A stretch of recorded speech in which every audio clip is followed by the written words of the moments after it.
Ngayon sa Candaba, Pampanga, kung paano makababangon mula sa pinsalang dulot ng bagyong Nona. May live report si June Veneracion. June?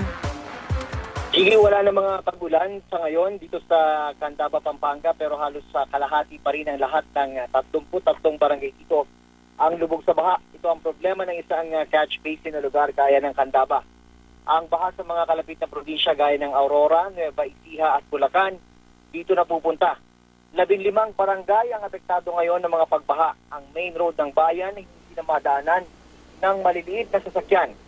Ito ang unang pagkakataong magpapasko ang mga taga rito na lubog sa baha ang kanilang mga bahay. Mga truck ng lokal na pamahalaan ang sinasakyan ng mga taga Candaba para matawid ang binahang kalsada papasok at palabas ng poblasyon. Pero sanay na ang mga taga rito sa buhay na lubog sa baha. Lilikas lang sila kapag sobrang taas na raw talaga ng tubig. Ang mahirap lang daw tanggapin ay ang pinsala sa mga taniman, kaya malungkot ang Pasko ng mga magsasaka. Ilang nakausap namin magsasaka ang nagsabing malaki ang nalugi sa kanila dahil sa inaasahang masaganang ani napunta sa sinira ng baha.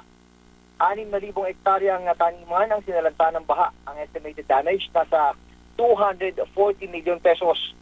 Naglalaro sa 300,000 hanggang 600,000 pesos ang nalugi sa ilang magsasaka na aming nakausap. Hindi pa man daw sila nakakabangon sa bahang dala ng bagyong Lando noong Oktubre. Baha ng bagyong Nona naman ang nagpapahirap sa kanila ngayong Disyembre. Jiggy? Maraming salamat, June Veneracion.